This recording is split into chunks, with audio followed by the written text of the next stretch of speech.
when we meet, I need your child in the room. I don't care if they're 3, 13, or 23. Like, your kid needs to be in the room to understand why we're talking about wills and trusts and investments and insurance and real estate and life insurance. All these things that we're talking about is for them. They need to be here too. Mm-hmm. And most adults are like, you want my kid here? Yeah, sit them on the couch. I don't care. But when you die, right, kid is going to inherit this, right? And hopefully it's protected in a trust, but they're going to be beneficiary of this entity that has assets in it. I'm going to be able to help them because we started talking to them years and years ago, right? And that's the problem. When we disconnect kids from that money conversation, they don't know what the parents did to build that business or to buy up all that real estate to where they have all this money, and then the kids inherit it, and it's like, oh man, living lives. I didn't have to work for this.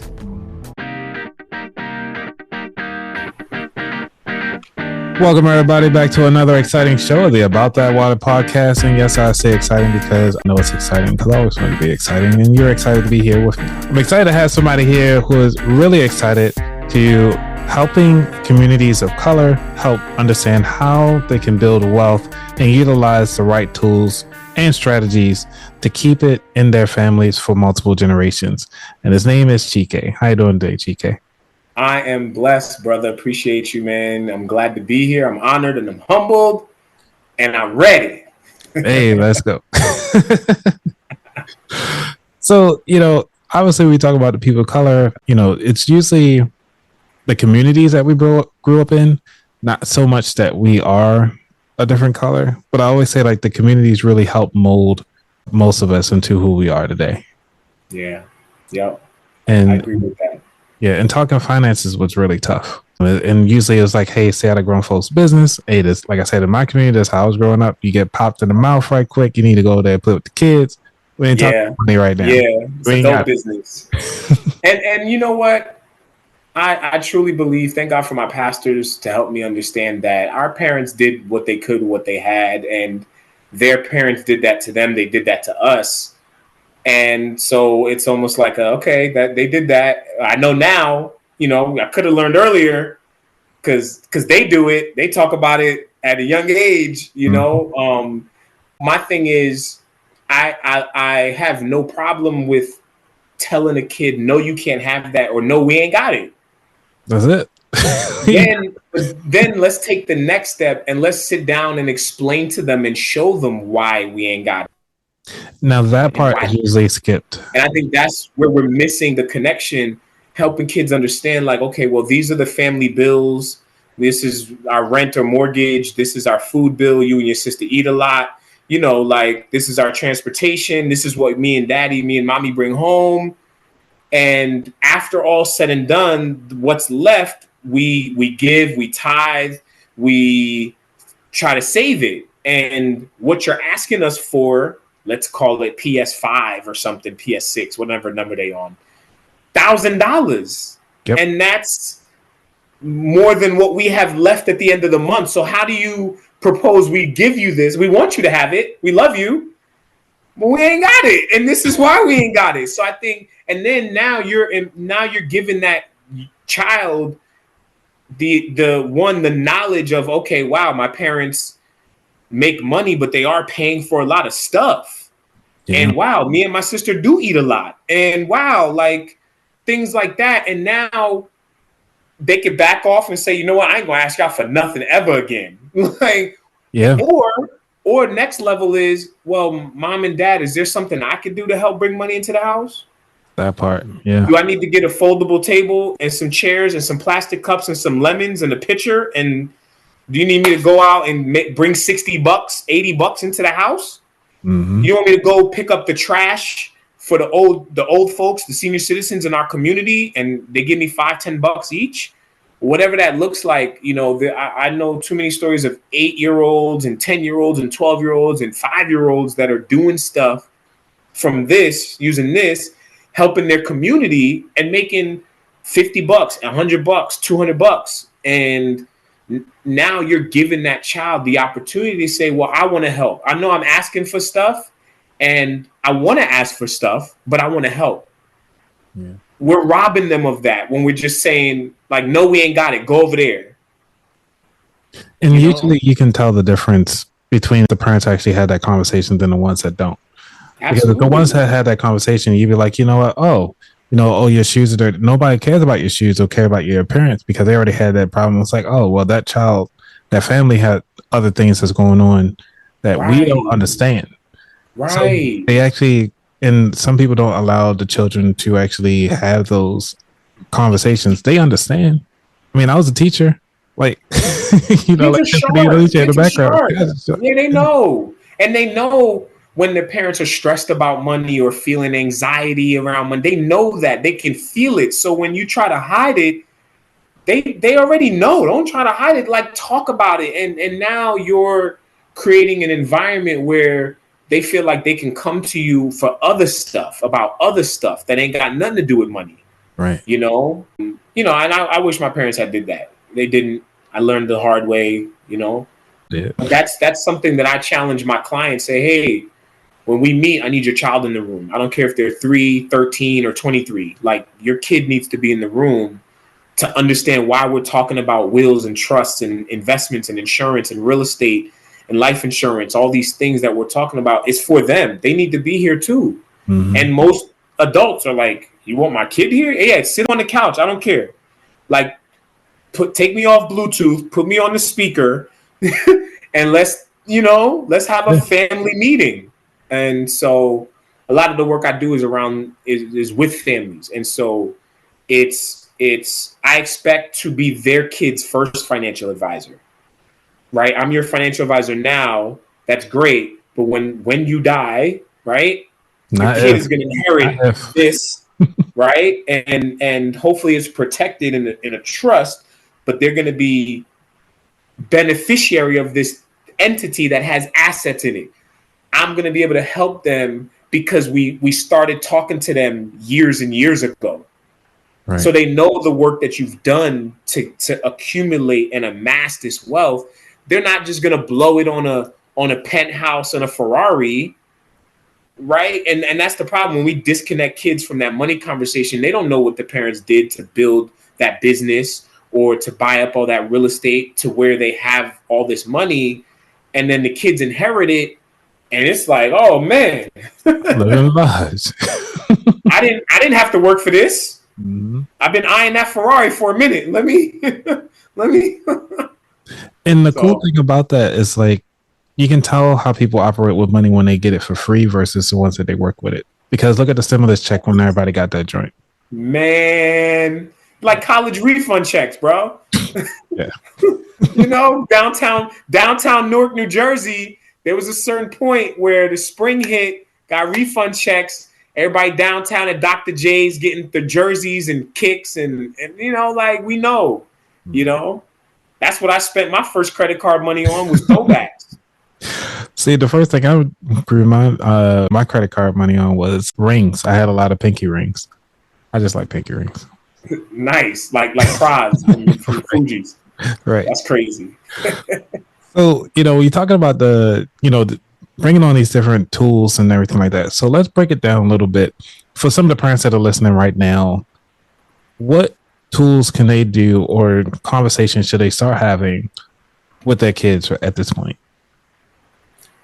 I mean, honestly, I think when kids start saying stuff like "gimme" and I want and mine, I think that's a pretty good time to start talking to them about, you know, this ain't free. Like, me and your daddy, me and your mommy got money. You ain't got no money. You ain't got no money. Right? But let's talk about ways that you can use your gifts, whatever those gifts are, to bring some money into the family, or just bring money into your own pocket. You make your money, and then you ain't got to spend it. You can save that. But we see that talking about the bills, talking about the household expenses, right? Talking to, like, showing them what comes into the house, where does it go, and what's left at the end of the month. Now they probably won't ask you for that $1,000 thing or that $500 thing when they see we only have $1,000 at the end of the month left, and we need to, and that's not included. We ain't even buy groceries, whatever, you know? Yeah. So I think having them included in the household bills and expenses conversation is key at as early an age as possible. And then I have a book that is, where did I put it? I have a book that helps parents with that, exactly that. And it's called The Teen's Guide to Wealth. And what we did was we took wealth, right? The wealth acronym, and we broke it down. And so chapter A is the chapter where we teach kids about budgeting and what are the buckets of money they should be putting their money in when they get it, right? And so this is the Teen's Guide to Wealth. It's literally teaching youth and young adults everything they need to know about money from a biblical perspective, right? And so we have that. We also have a version for schools and folks that are not okay talking about God, okay? And I think using this as a resource takes the pressure off the parent feeling like they have to know everything about budgeting, saving, investing, and all these things. It takes the pressure off the youth pastor or whoever that feels like they need to know all these things about money. And I think with parents, man, it's just do a little bit. Just do a little bit. Just you know, like I said, bringing them into those money conversations in the house. Just start with that. And you'll see, and yeah, they're going to ask you a lot of questions, but you want them to. Because kids want to know stuff. They're like sponges. You know, they want to, oh, how much, okay, what do you do for work, mom and dad? Like, I don't even think some kids know what their parents do. Yeah, that's sad. You know what I mean? Yeah. Like, mom, you're on the computer all day. Dad, you're gone all day. What do y'all do? Like, yeah. Like, and then how much do y'all bring in? And then, you know, and just having that conversation, I think is, you know, start from somewhere. And because in your bio, you're talking about multiple generations. Usually, most of the time we planning, and it seemed to not even go past even the second generation. So how are you getting beyond? Like, what tools should parents or even families as a whole start learning about these other tools to get them to multiple generations to last the finances? So the first thing that I work with families on in talking about multiple generations is their mindset, right? You have to have the mindset that you're being a good steward of these resources. They're really not for you. They're really for future generations. And so that's the start, right? You have to believe that you are entrusted with these resources to help others, but also to pass it on to future generations. The wise man leaves an inheritance for his children's children. They're not just talking about money. It's wisdom, it's knowledge, it's education, it's all those things, right? It's the spirit of going to get it and building something from scratch. And then, of course, there's two main tools that families like the Rockefeller have utilized to, I mean, they're like 6 or 7 generations since he died, right? Mm-hmm. It usually takes 3 generations to wipe out a family fortune. Yep. Ask Cornelius Vanderbilt's family, right? So they're like 6, 7 generations in, and they utilize 2 things: trust, and there's multiple types of trust. So that's what an estate attorney does. They help you understand the best trust for you and your family in your unique situation. And all really a trust is, break it down for the folks that don't know what a trust is, it's a vehicle that moves assets from one generation to another. That's it. That's all it is, right? Let's break it down. It's a vehicle and moves assets from one generation to another, right? The second thing they used is called cash value life insurance. And there's usually 4 types: whole life, universal life, variable universal life, and then index universal life. Those are the 4 types of cash value life insurance policies. And so what the Rockefellers still do, once a child is born and they have a name, they get a big life insurance policy. That life insurance policy is on the baby, but it's owned and paid for by the trust, and the trust is the beneficiary. So what happens when a Rockefeller dies in this world or this country?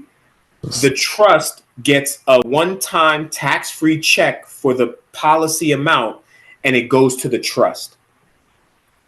Now, What happens with the cash value? All that cash value from all their policies is where? In the trust. The trust, yeah. So anytime a Rockefeller needs to buy a home, start a business, go to school, whatever, if they don't have it, they can go to the trust. And what's great about a trust is there's stipulations and qualifications, right?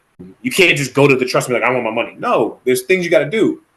And a trust protects from three things that take family money away, which is lawsuits, right? We live in litigation nation.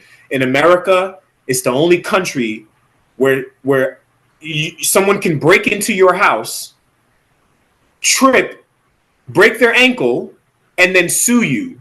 It's only in America, right? Yep. 2, taxes. We get taxed on food. We get taxed on income. We get taxed when we die, yep. Right?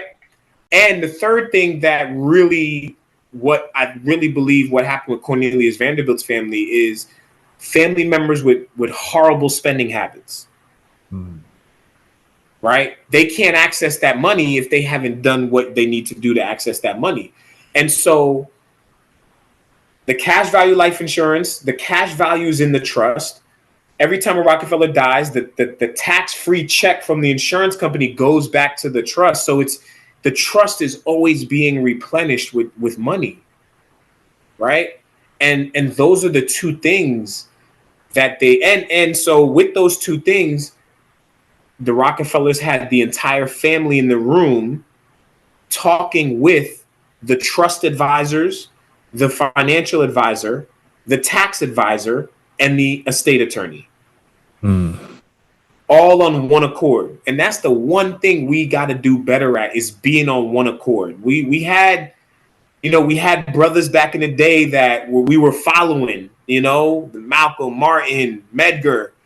We were following someone, right? And now it's like some people following over here, some people over here. We don't have a person that's saying, yo, folks, let's you know what I mean? And so we don't have that from the top. So now we have to make sure our families individually are all on one accord, right? So mom, dad, grandma, kids need to be in the room talking to the financial advisor, the tax advisor, the estate attorney, so that we all are on one page and we're all working towards the same goal. You know what I mean? Yeah. And it's like, how do people come over the psychological barriers to financial success? Because in our environment, most of the time our environment kind of hinders that, because growing up in the city, somebody always stealing your stuff, somebody always breaking into your property. You got to stay pretty much strapped or head on a swivel at all times. You got bars on the gates and everything like that. So you live that, but how do you educate or try to reach those that are in that environment to kind of break out of it? Hey, there's more to life than this. It's tough sometimes. It's really tough sometimes, and because what I realize is there's so many layers of conditioning that some of us have that we can't just go and plant seeds. We haven't even tilled the land yet.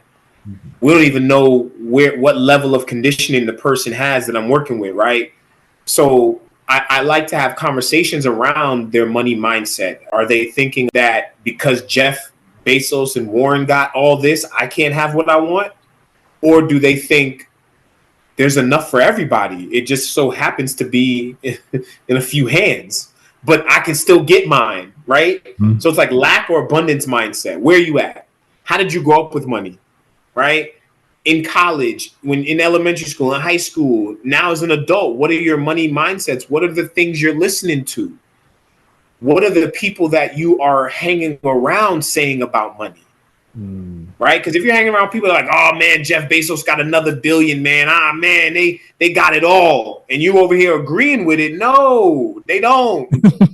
So it's finding out what they grew up with, how they grew up, where they grew up, and what are the things that they're telling themselves about money and abundance and prosperity and wealth. Because let's be honest, that's the number one topic in the Bible is money, abundance, prosperity, and wealth. 2,300 scriptures and verses about it, right? And then it's so we got to figure out where they're at first. And it's so crazy. There's a song, and I always bring this up. There's a song called Brown Skin Lady. And at the beginning of it, there's a dialogue between two brothers. And one of them's talking about, I like girls with that good hair. And he's like, and the other guy's like, man, you the first brother out here talking about, good hair. And he's like, well, it ain't my fault. And he's like, well, it ain't your fault, you stupid. He's like, well, no, it ain't. He said, I've been conditioned. The white man has conditioned my thinking. And then he's like, oh, man, get out of here with that nonsense. He's like, nah, man, I'm so conditioned. Even my conditioning has been conditioned.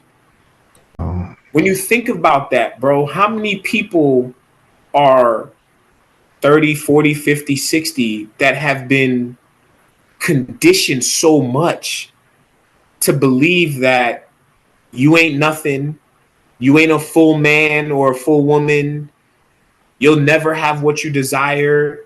And then watch this. When we think about the movies that are out here, right? When we think about the wealthy person in the movie, why are they always the villain? Yep. Why is the wealthy person always the greedy person that's rock? And so we've grown up not only watching it on TV thinking, nah, I never want to get wealthy, man, because I'm gonna be bad, I'm gonna be greedy. But then the people we grew up with, oh man, you trying to be better than us. Oh man, you trying to act different now. Like you want money, that means you a bad person. That's a lot. That's a lot of conditioning that we're seeing, we're hearing, and then we're saying it to ourselves. It's so much, man. And so sometimes I don't end up working with clients because they can't get past that, right? And then E.T. the hip hop preacher, Dr. Eric Thomas says this a lot. He's like, man, it's not your fault if you fall down or you get knocked down. But if I come back a week later or a year later and you're still on the ground, that's your fault. Yeah. And so I want to say that granted, there's a digital divide. Everybody's not connected, right?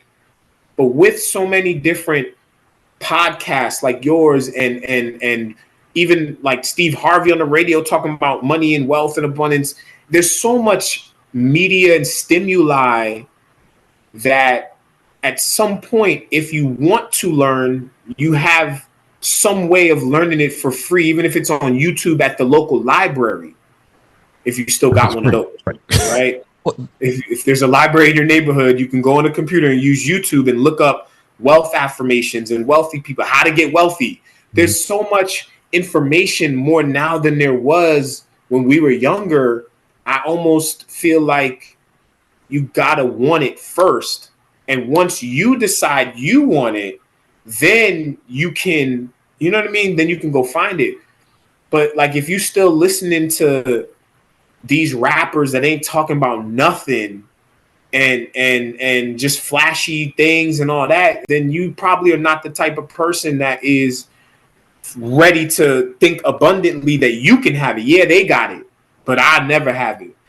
They want us so tired from the end of the day and doing whatever we're doing that they don't want us to go home and plan. They don't want us to go home and dream. They don't want us to go home and write that business plan or create that business idea or read that book that's going to help you get ahead. They don't want us to do that. Right. And granted, there'll always be employees and entrepreneurs because we can't have employees if nobody's starting businesses, and we can't have businesses and nobody to run them. Right. So that we need both. Yeah.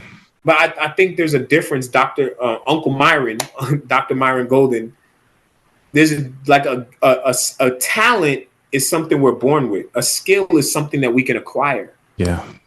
Right. So we all have talents. We all have a gift that was in us before we were born. But then we can all acquire skills that can help us make a lot of money. And I think that's the part. One, people don't want to use their gift, or they don't know what their gift is. You know, hint, hint. It's probably something that people tell you do really well, and you don't think about it because you're not trying, because it's your gift. Right? It's my gift. I don't know how I just did that. I don't know how I did that route. I don't know how I organized. I don't know how I wrote that or drew that or wrote. I don't know. I wasn't trying. Right. But usually other people see it because they don't have the gift. Mm-hmm. Like, oh my, like I I just did a speaking engagement in Jersey, and got off the stage, and there was like 20-25 people in line, and I was like, yo, that's crazy. Right. Like, I didn't meet for little old me. Right. And then one of them was just like, man, I wish I could do what you do. I said, what's that? Man, you was up there for 50 minutes. You had us engaged, you had us learning, and you had us laughing. Like, I don't know. This is what I do. Like, I don't know, And so, one, we got to realize that we have a gift. All of us have something. God put a piece of his creativity in all of us. Not the same type of creativity, but a piece of creativity in all of us. And that could be a business. It could be a dream job. I feel like some people need both, right?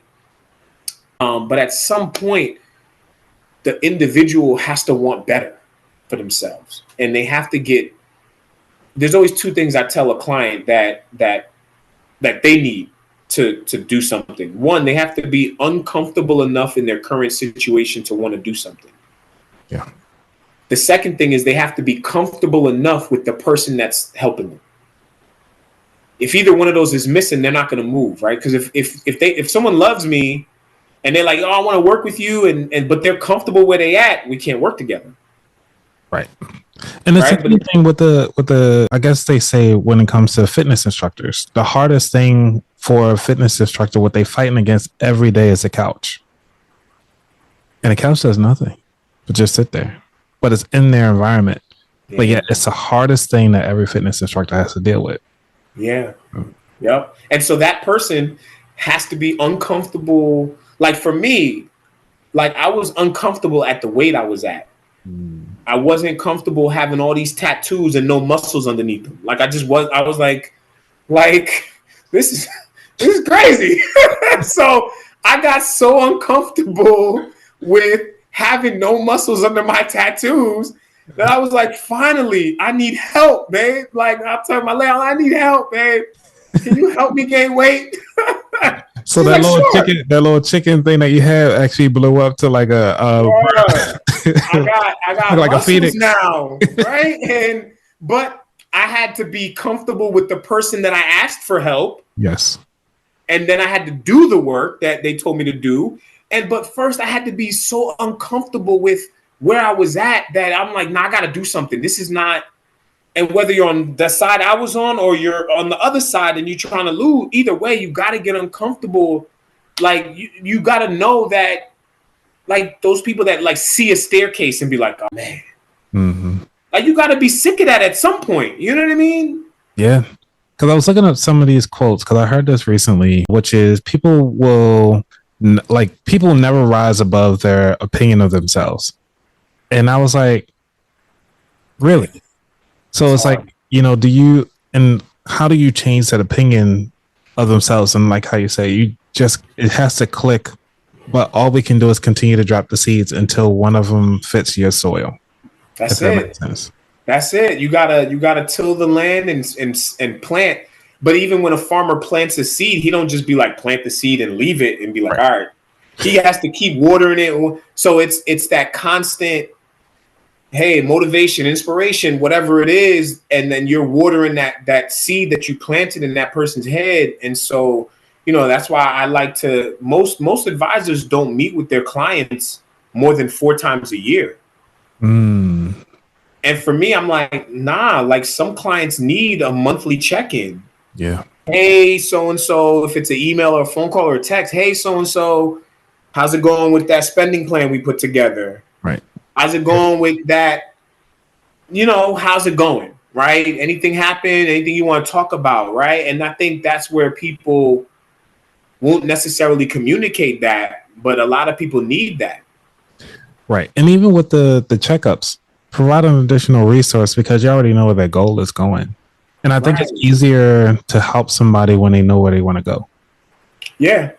And they're willing to do the work to get there. Absolutely. Yeah. I fire clients. If they're not going to do the wealth work, I don't call it homework. I call it wealth work. Right. If you're not going to do the wealth work, I got that from Sabrina Lamb, World of Money, New York City. So y'all can use that, but tell Sabrina Lamb. When clients don't want to do the wealth work, I can't work with you. It's not going to work. because you reached out to me. You booked the Calendly with me, and you don't want to do the work. That means you're not either you're not comfortable with me and you don't think that what I'm telling you to do is going to help you, or you're cool where you're at, and that's fine too. Okay, cool. And I have to say, like, again, I know we talking about, for those of you who are listening or even watching right now, for the stuff that we're talking about now, it really depends on what type of risk, not even risk, but sacrifices that you're willing to make to hit those goals. You know what I'm saying? Because what you say, like, hey, you can only teach them the things that you've done, you've seen other people do, but these are the tried and true ways to get there. And they kind of follow you because you actually provide those resources. But a lot of times we don't talk about the sacrifices that you got to go through to get there. You got to so I have a client that I'm working with, and shouts to Tiffany, the budgetista. We went through her bills and we categorized them. And all I do is I focus on the ones that people are spending money on or paying for that they don't need to, right? Mm-hmm. And that totaled $380 1 month times 12. It was like $4,400. I said, if you stop doing that stuff, that's 2 more vacations a year. Easy. So are you willing to sacrifice that stuff to take 2 more trips every year? Because you love tripping, right? She loves vacationing, loves all that. Are you willing to let go of the, and it's $27 here, $35 here, $15 here, $380 in 1 month times 12 is like $4,400 or $4,500. I said, that's 2 $2,200 trips extra a year. And that's usually more than what you'll spend, even if it's just yourself. I mean, I spend like only $1,000 when I travel. That's it. I try to go where I know people, where somebody I know works at the hotel, like somebody got an Airbnb, something like. But I mean, but even if all that stuff, $2,300 for a trip, maybe 3-4 days. I mean, even domestically, that's a decent trip, I think. Yeah. Right. And so it's. Are you willing to let go of what you've been doing to get the things that you say you want? Yeah. Right. And if you don't, that's fine. Then either you don't really want those things, or the other things that are keeping you from it, you love them so much that you don't want to give them up. And that's okay too. Right. And I tell my clients, it's your money. It's your money. I can only suggest, and I can show you, hey, if you do this, you go this way, you go this, you do this. I can only show you, right? And based on what you tell me your goals are, and I suggest the path we should go and the tools to use, at the end of the day, it's your money. If you say, no, I'm not ready, okay, it's fine. Then I'll call you next week. Let's see if something changes. You know what I mean? Yeah. Because sometimes it just takes something drastic that I have no control over in life. You know what I mean? I was just shared on the stage that I sold my 3 family in Jersey, and why you sell your house? I'm like, God told me to. But God gave me 3 chances to sell it. And I finally listened on the 3rd shot, because I'm like, this must be God again. Sometimes God is like, and that's the thing about, because we're going to go there. So that's the thing about God's instruction. 1, it doesn't make sense. It never makes sense. God, you want me to leave the place where I know and family's at to go somewhere I don't know nobody? You want me to move across the country or whatever? And 2, God speaks in a still small voice. And so it's not like a, yo, make a left. It's like, psst, hey, go left. Right? And so people are not crazy enough to obey the instruction when they hear it because it sounds crazy. And sometimes they hear it, they feel it, they feel it in their gut, and they be like, nah, that ain't God. God would never tell me to do something crazy like that. And so I think that's the challenge is we tend to get something in our gut, and that's our spirit, right? And that's God talking to us, and we tend to just be like, nah, it can't be. No way. Yeah.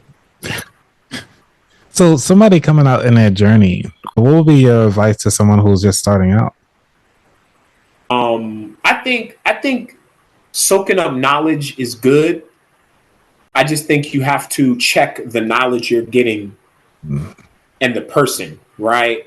Because there are specialized people in different areas, you know, in stocks, mutual funds, and real estate, and all these different parts of wealth. At the same time, none of them know your unique situation.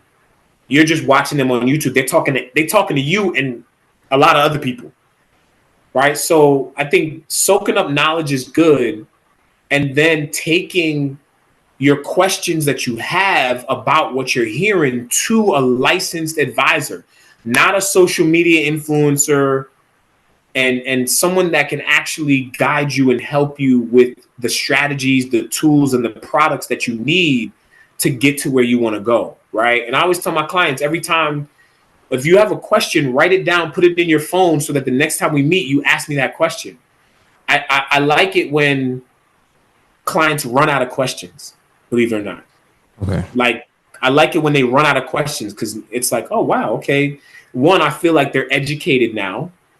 And once they're educated, and I hate to use the word empower because I'm not giving anyone power, but I do believe that someone that's educated is empowered, and someone that's empowered and educated is going to make the best decisions for themselves and their families.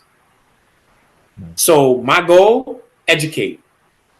Oh, yeah, that person said this on YouTube. Okay, cool. Let's break it down and let's see how it applies to your unique situation. Yes.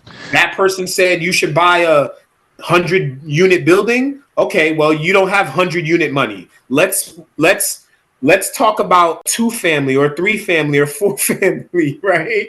And let's start with what you have, right? Yeah. Let's start with a 3 or 4 and then leverage that to get maybe another 3 or 4 or 8, and then build it up to 100. But you can't jump in the 100-unit money building when you got 100-unit money. Or even a mindset to deal with it. Because it goes back to, like you started off this whole thing, is it all depends on the mindset. It has to be, yeah. Because the environment, because even though the environment, like, hey, everybody else, my friends are already doing 100 units. Are you willing to make those sacrifices?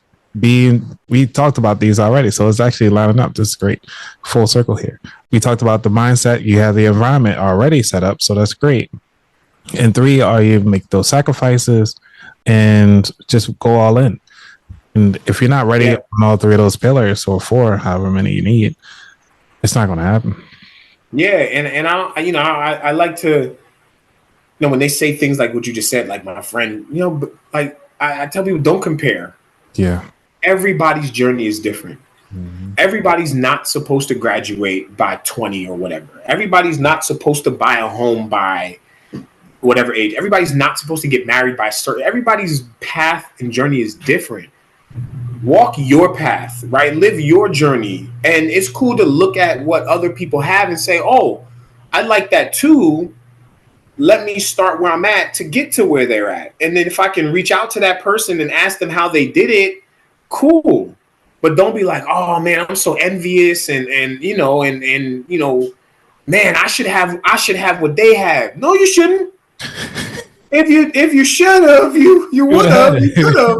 You know what I'm saying? So that's the thief of joy, right? Is comparing your journey to someone else's, especially if it's someone on Instagram, TikTok. That's the worst. Yeah. So when did you, I know we talked about this offline, but I want to bring it up to light. When did you figure out your gift? Man, listen, I was really young and I used to be, I'll call it the class, not clown. I'm not a clown. I used to be the class talker. And when I learned I had a gift of gab, it was when I was able to literally get a teacher so upset and angry that they want to kick me out of class. And then I would talk them out of it. And all my friends were like, yo, how'd you do that? Just talking. So it was effortless. I wasn't trying to necessarily get them mad, but I wasn't necessarily trying to not make them mad. I was just talking, and sometimes it just come out. And even on the basketball court, I would get somebody so angry want to fight, and I'm not talking right out of wanting to fight me. Like, I'm saying, like, I realized I had this gift of talking, but it was a burden. I got in trouble for talking so much. And now it's like, hey, Chike, we need you to come talk, and we got a budget. What? You know, so it's like my friends I grew up with still don't believe I'm a paid speaker. Like, they don't believe that. Oh, wow. Okay. You know, but these companies say different. So I'm gonna have to bring you on to talk about your speaking journey and talk about your gifts to gab. Because I know we're here to give out to the people, but yeah. now that you've given so much to the people, we definitely got to have you back on to talk about you a little bit more. Because, you know, I'd like to hear your story and actually could help and resonate with somebody else that's going through that process. So, yeah, I pray that my journey helps others and that, you know, God just uses me as a conduit to literally serve the people he's called me to serve. So I love it. And that's what I'll challenge people with. You know, I know we're about to get off, but if everyone watching this, if you can find, it's three things you need, right? If you can find the culmination of these three things, I believe you will, like, money will chase you down and try to get in your pocket. So it has to be something that you love, right? You have to love it. It has to bring you joy and happiness and put a smile on your face. I truly believe that. 2, you have to be good at it. yeah. You have to be naturally gifted and talented at it, because those two things are not the same thing. And because I love to sing, but right, let's call it what it is. I know myself. Right. I love to sing, but it's not my gift. The third thing is what people need, like solutions to problems that you care enough about to try to solve. So if you love it and you're good at it and people need it, I believe that thing will take you to the moon, the stars, the sun, the universe. Things will align, and you won't even know how stuff happens. But like God said, he'll open up a window and the blessings start coming. You be trying to catch them all, like, oh my God, like, you know what I mean? Like, yeah. When you love it, you're good at it, and people need it. Now you're doing what you love, you're doing what you're good at, so it's effortless. But now you're serving God's people. Right. And so that for me is my challenge for everybody. Go home and make 3 lists. Make a list of things you love, things you're good at, and things and problems that you see that you care enough about to solve. Meditate on those 3 lists, and one thing will pop out of those 3 lists. And that's the thing you should go do. Awesome. So this is the last segment, really. Well, let's do the third segment first, which is, because this is personal for you. So what skills or habits do you feel is going to take you to the next level? I would say consistency in doing the things I don't want to do. I don't like recording. Like, I like doing stuff like this. I love talking to groups of people. But when it comes to me, like recording a video for like YouTube, I don't know why. It's just not my thing. Like, I could talk, like if I'm talking to a group of people or like an interview or something, and there's a camera on, cool. If there's just me and a camera, it's different. And I don't know why that is. It's just different for me. Yeah, I gotta get a little, like, I can have like a little person or bear or something like that. Stuff that you can just put something behind the camera. Yeah, there's something behind the camera. Yeah. I'm gonna do that. I'm gonna try that. And that for me is that's like the one thing in terms of doing those things that I don't necessarily want to do, like weekly emails, right? Like, I've gotten better at it, but like I do it at like 4:00 and it's scheduled at 7. You know what I mean? So like, so stuff like that. That's true. All right. So the final 4 questions of the show. Are you ready for them? Yes.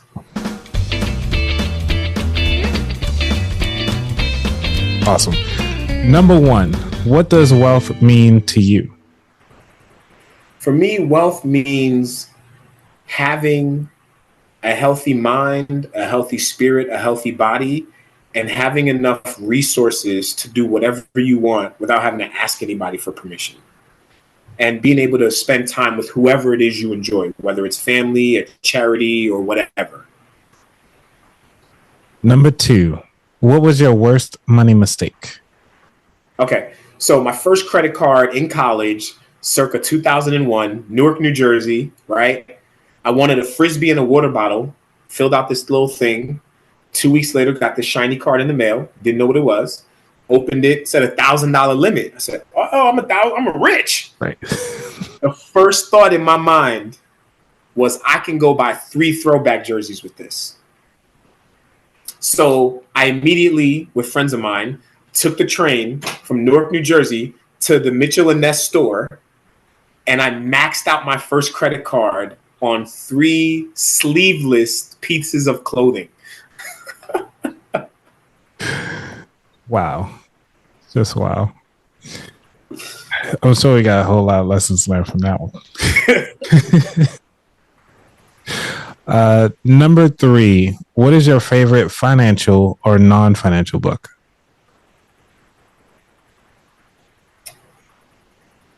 The 4 Agreements? Yes, I heard about that book. Yeah. Okay. What do you like about it? Why's your favorite? It's just a reminder. The biggest thing for me is like, don't take things personal. Like, people do stuff, it's not because of you. And I used to like take a lot of stuff personal. Like, if somebody wouldn't go at like a green light, I'm like, yo, like they're doing that because of me. But that's one of the agreements, is like, don't take things personal. And so for me, that's a big thing I get from that book. So yeah, I love that book because it helped me mature, just myself. All right. Number 4, what is your favorite dish to make? Man, my baked ziti, bruh. My baked ziti is world famous. Are you serious? World famous? I'm so serious. And if you knew the ingredients I use and how healthy they were, after you tasted it, you wouldn't believe me. All right. Yep. Yeah, I need to see a picture of it though. You can see a picture. I mean, the picture is not. You gotta have a spoonful of it. That's the thing. You gotta have a spoonful of it. The picture is gonna look like every other ziti. I promise you. Okay. It's gonna look a little bit like the not burnt cheese at the top, but it's gonna look a little bit, and it's gonna look, it has some meat in it, and I put the mozzarella and the Parmesan in it. But man, when you taste it, it's gonna be so good. And then when I tell you, it's this type of pasta and this type of that, you're gonna be like, man, it's good and healthy. I'm at that point in life where I'm still gaining on purpose, right? Gaining weight on purpose. And so I like to eat things that are good for me, but also taste good. So yeah. Just like your finances, don't sacrifice the good stuff, right? Right. Right. I like that. Very last question of the show, which is, where could people find out more about you? Man, if you put Chike Uzoka into Google, I'm like the first 21 pages. Wow. My Instagram is at Chike_Uzoka. The website for the Teens Guide to Wealth is www.teensguidetowealth.com. Right? And yeah, so I'm very findable.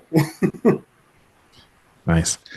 Well, Chike, it's been a pleasure having you on the show, man. I wish you the best in everything that you do. I know you're definitely a blessing to so many people that are out there that's listening to your voice at this moment in time, and even as you go forward in life. Just want to thank you so much. Everybody here that you're listening to the show, if you actually got anything out of it, please make sure you go on and share, like, and subscribe to the show, because, I mean, we have so many things that's coming in this thing, and man, I just can't say enough. I mean, we went through so much with this. It was all over the place, but yet we were all about the future and definitely bringing on to the different generations. Oh, man. All right. Anyway, y'all be safe. I'm out. Peace.